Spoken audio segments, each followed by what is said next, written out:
Hi guys, this is from Tamaki Vlogs. Ngayong araw na to, magluluto po tayo ng ampalaya with itlog.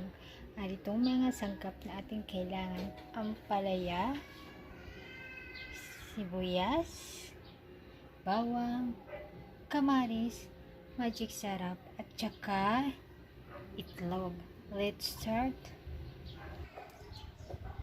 Gagamit rin po tayo ng cooking oil or mantika. Alat.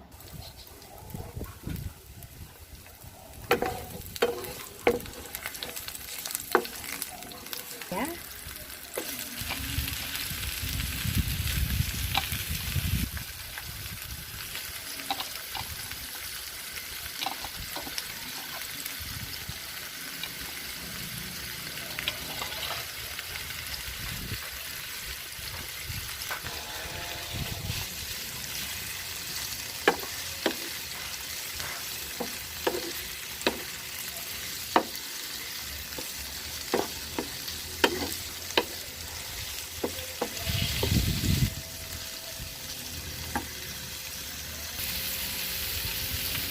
Lagyan natin ng konting magic syrup.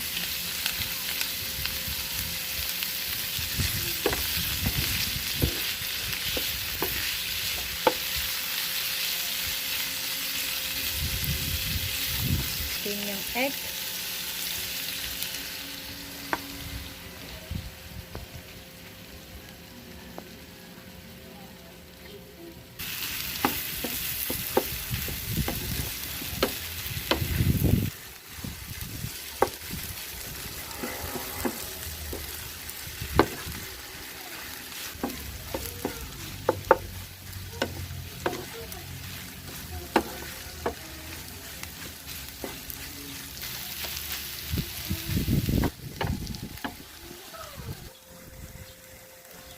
Ito, luto na po ang ating ampalaya with egg. Thank you so much for watching. Please like, share, and subscribe.